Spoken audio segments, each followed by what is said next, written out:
And that's why he put so much into preaching. Именно поэтому он так много вкладывал в проповедование. Calvin averaged 170 new sermons every year. Кальвин проповедовал примерно по 170 новых проповедей каждый год. He saw preaching so important that when he was on his deathbed and his friends were around him, they asked him, "What's the most important thing you ever did in your life?" And he just said, "Preaching." Когда он читал проповедь настолько важно, что когда он был уже на смертном одре, и друзья окружали его, они спросили, что же самое главное ты сделал в своей жизни? Он сказал, я проповедовал. Calvin was a great preacher. Он был великий проповедник. His sermons were consisting of exegesis and application. Его проповеди всегда состояли из хорошей экзегетики и применения. And sometimes his application was longer than his exposition of the text. Иногда объяснение применения текста было длиннее, чем собственно рассмотрение текста. He believed that in preaching, the preacher should aim at all of his hearers. Он считал, что в проповеди проповедник должен коснуться всех героев. He said that preachers must be like fathers. Он должен быть как отец. When they dish out food at a mealtime, когда они раздают еду во время трапезы, they dish out a little bit for a younger child and they dish out more for older children. Они дают немножко маленькому ребенку, и чем больше ребенок, тем больше ему положено. So said Calvin, we should dish out according to each one's mental capacity in preaching. И мы, проповедуя, должны быть способными донести мысль до разных людей в соответствии с их умственными возможностями.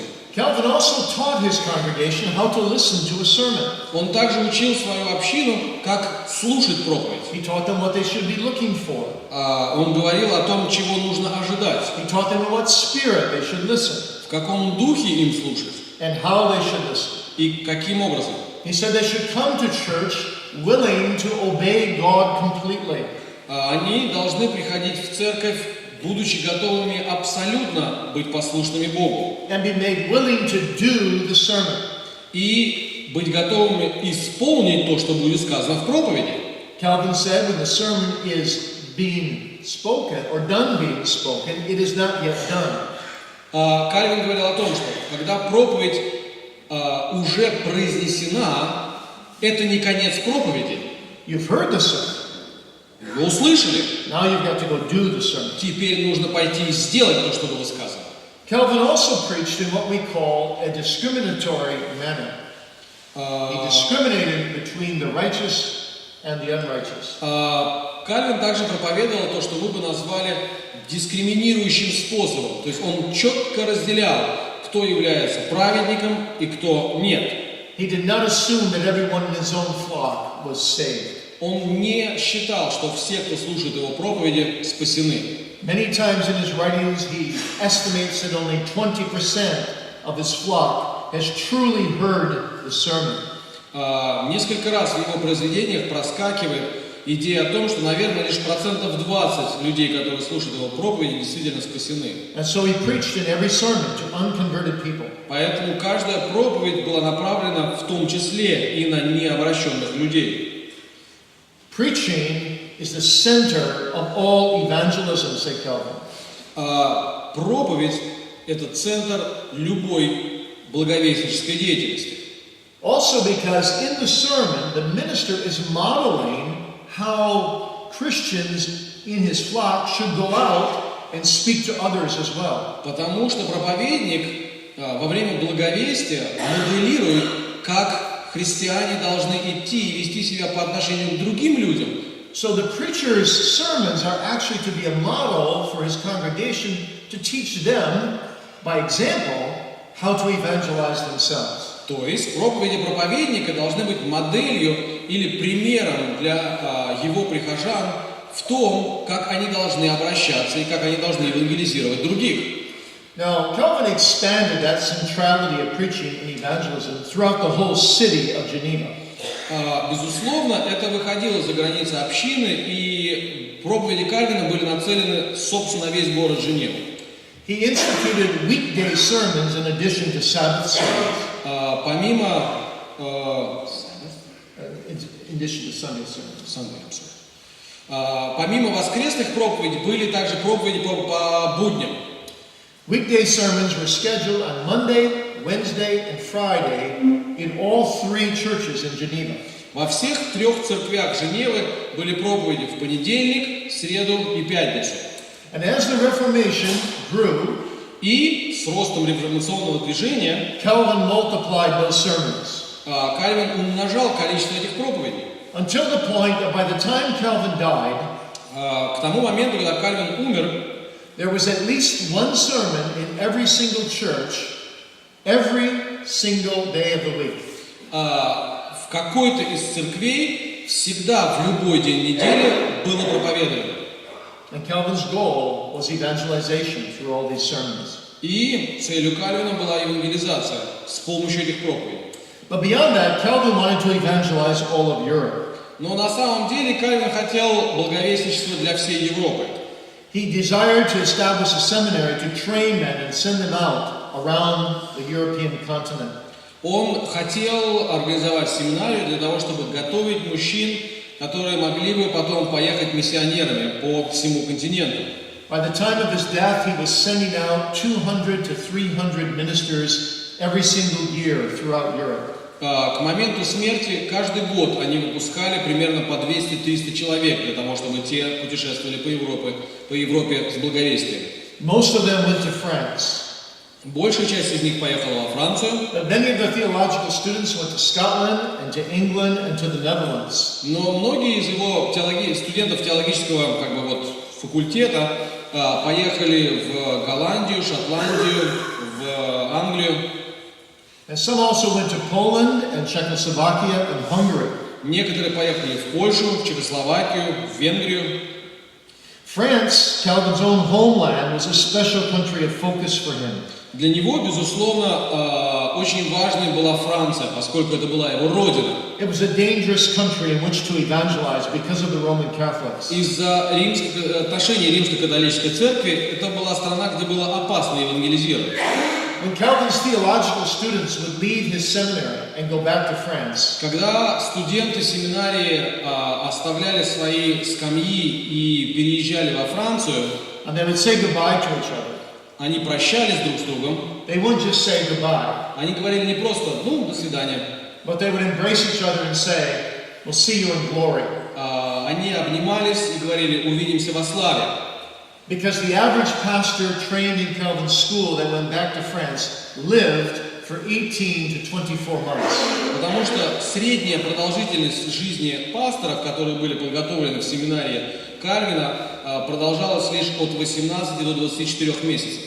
When Calvin began his seminary, there were 5 Reformed churches in the whole nation of France. Когда Кальвин начал свою семинарию, во Франции было 5 реформатских церквей. When Calvin died, there were 2,000 Reformed churches in France. Когда он умер, или к моменту его смерти, было 2000 реформатских церквей. And 2 to 3 million people had come to embrace the Reformed faith. От 2 до 3 миллионов людей приняло реформатское исповедание. Some churches, like the church of his close friend, Pierre Verret, Например, церковь его близкого друга Пьера Верея had grown to 8,000 communicant members выросла до 8000 причащающихся членов by the time Calvin died. к тому моменту, когда Кальвин умер.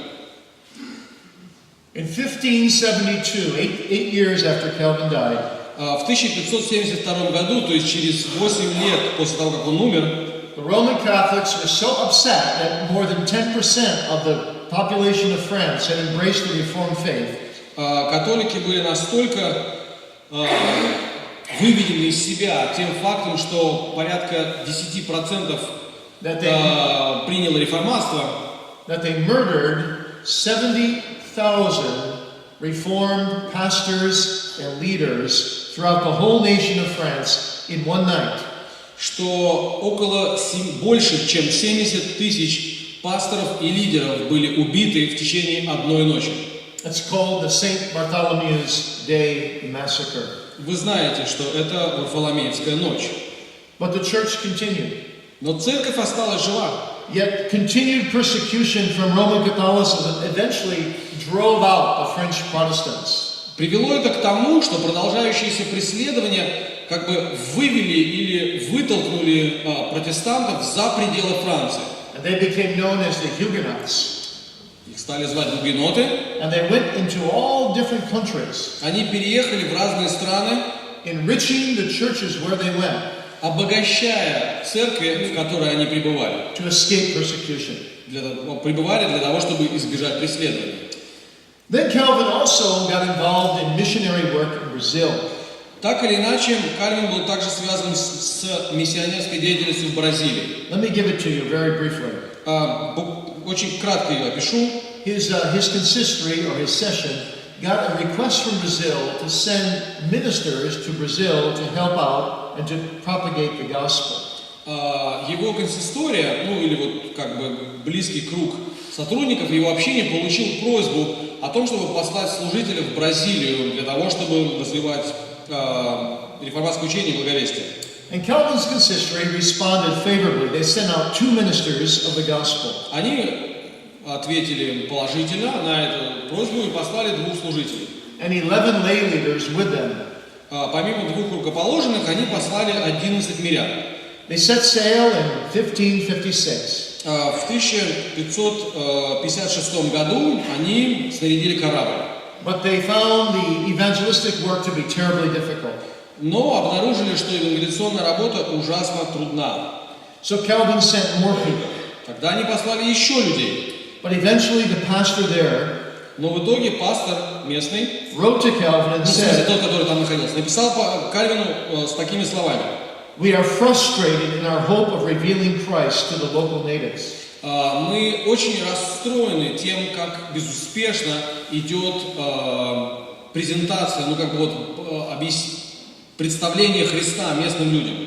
But Calvin wrote back that they should persevere even if their life was at stake. На что Кальвин ответил, они должны держаться до конца, несмотря даже на угрозу жизни. And eventually, В итоге, just outside of Rio de Janeiro, недалеко от границы, на краю Рио-де-Жанейро, the local natives strangled many of the Genevan Calvinists and threw them into the sea. Местные люди, слыша проповедь женевских проповедников, они были схвачены и брошены в море. And others fled for their life. Другие разбежались, спасая свою жизнь. Then the Portuguese came and attacked the little colony and destroyed the remainder of the evangelists. После этого приехали португальцы и разрушили остатки колонии, которые там были. So this mission seemed to fail to the local natives. С точки зрения местного населения казалось, что миссия была безуспешной.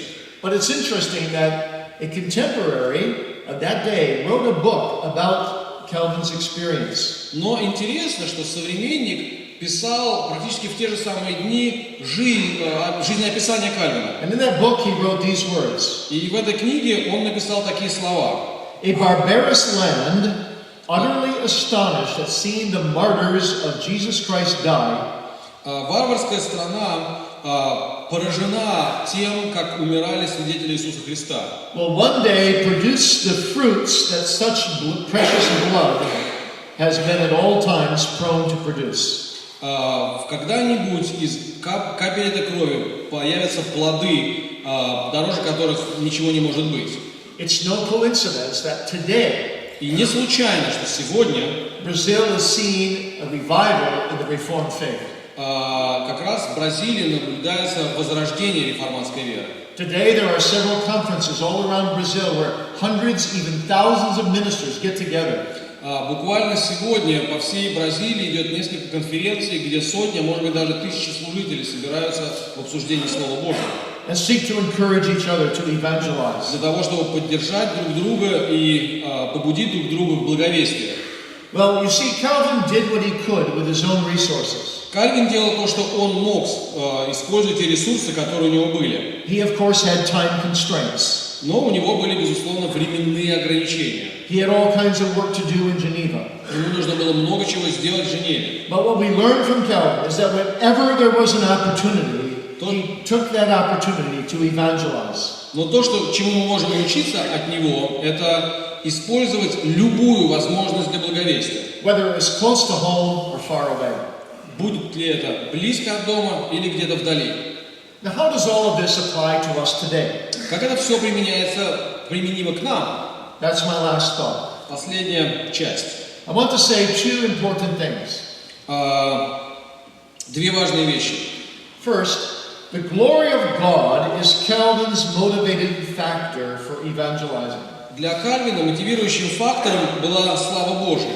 The glory of God moved Calvin to do all that he did. Слава Божия побудила его делать то, что он делал. For Calvin, this is the reason to live. Для него это была вообще главная причина жизни. This is the reason to preach. Это была причина, почему нужно выходить за кафедру и проповедовать. This is the reason to evangelize. Это была причина для благовестия. Everything is about the glory of God. Все это касалось славы Божьей. And under that glory, everything is about the welfare of the souls of men. Соответственно, под этой славой благосостояние душ людей. So this should dispel the myth that Calvin and his followers promoted inactivity and were disinterested in evangelism. Это должно разрушить миф о том, что Кальвин и его последователи